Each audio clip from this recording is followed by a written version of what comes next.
زانی عورت کی توبہ کا طریقہ۔ اگر ایک شادی شدہ عورت سے کئی بار زنا سرزد ہو اور مختلف مردوں کے ساتھ اب وہ توبہ کرنا چاہتی ہے اور اسے بہت شدید ندامت ہے، تو اب وہ کیا کرے؟ کیا اس سے نکاح ختم ہوگا اور اس کی توبہ کے لیے کیا شرط ہوگی؟ زنا بہت بڑا جرم ہے۔ قرآن میں اللہ نے فرمایا یہ اپنی خواہش پوری کرنے کا بہت برا راستہ، اور کنواری لڑکی کا زنا کرنا بہت بڑا جرم، شادی شدہ کا تو اور بھی بڑا جرم، اور مرد کا زنا کرنا بھی بہت بڑا جرم، عورت کا زنا کرنا اس سے بھی بڑا جرم ہے۔ تبھی اللہ نے جب زانی کی سزا بیان کی ہے نا، تو عورت کا ذکر پہلے کیا۔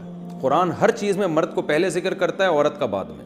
چور کا ہاتھ کاٹنے کی باری آئی تو اللہ نے فرمایا چور مرد کا بھی ہاتھ کاٹو اور چور عورت کا بھی ہاتھ کاٹو۔ یہاں مرد کا ذکر پہلے، عورت کا بعد میں۔ لیکن زنا کی جہاں بات آئی، اللہ نے فرمایا زانیۃ والزانی فاجلدوا کل واحد منہما مئۃ جلدہ۔ زنا کرنے والی عورت کو بھی 100 کوڑے مارو اور مرد کو بھی۔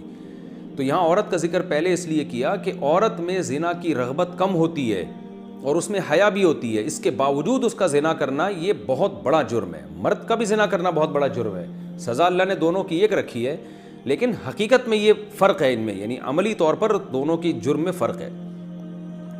اب سزا اللہ نے ایک کیوں رکھی ہے؟ اللہ کی حکمتیں اللہ بہتر جانتا ہے۔ تو شادی شدہ عورت اگر زنا کرے تو یہ اتنا بدبودار جرم ہے کہ قرآن کہتا ہے کہ اگر یہ ثابت ہو جائے گواہوں سے اور اقرار سے ایک مخصوص طریقے سے، تو ان کو زمین میں گاڑ کے پتھروں سے ہلاک کر دو۔ اس لیے بھائی اگر کسی عورت سے بھی یہ جرم ہوا ہے یا مرد سے، تو یہ بہت بڑا جرم ہے، ہلکا نہیں ہے۔ اب اسلامی حکومت نہیں ہے، لہذا اللہ نے پردہ ڈالا ہوا ہے اگر جرم کے اوپر، تو اب سزا تو جاری نہیں ہوگی رجم والی، اور وہ اپنے اوپر خود سے جا کے جاری کروانا بھی کوئی شریعت میں اچھا کام نہیں ہے۔ اب یہ ہے کہ چھپ کے گڑ گڑا کے اللہ سے بہت زیادہ توبہ کرے۔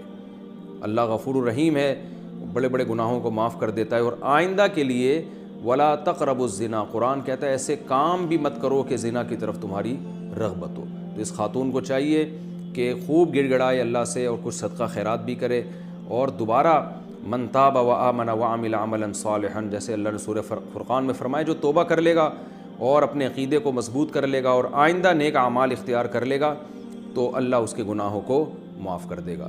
تو ان کو چاہیے خوب اللہ سے توبہ کریں اور آئندہ کے لیے اپنی زندگی تبدیل کر دیں۔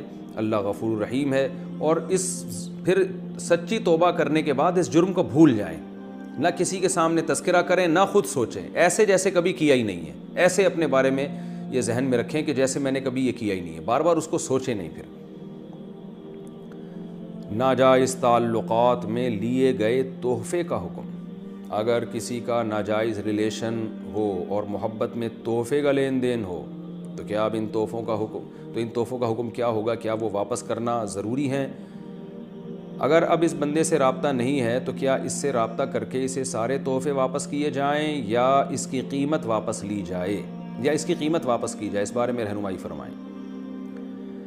دیکھیں اگر کسی سے خدا نخواستہ ناجائز تعلق تھا تو اس نے جو گفٹ اس تعلق کو پیدا کرنے کے لیے دیے، یعنی کسی نے کسی عورت کو گفٹ دیے، نیت اس کی یہ تھی کہ تاکہ اس گفٹ سے یہ میرے ساتھ ناجائز تعلق رکھے، اور خاتون نے بھی لیے اسی نیت سے کہ بھئی میں اس لیے لے رہی ہوں تاکہ میں اس کی خواہش پوری کروں، اس کے ساتھ ناجائز تعلق رکھوں، تو پھر تو یہ گفٹ کا لین دین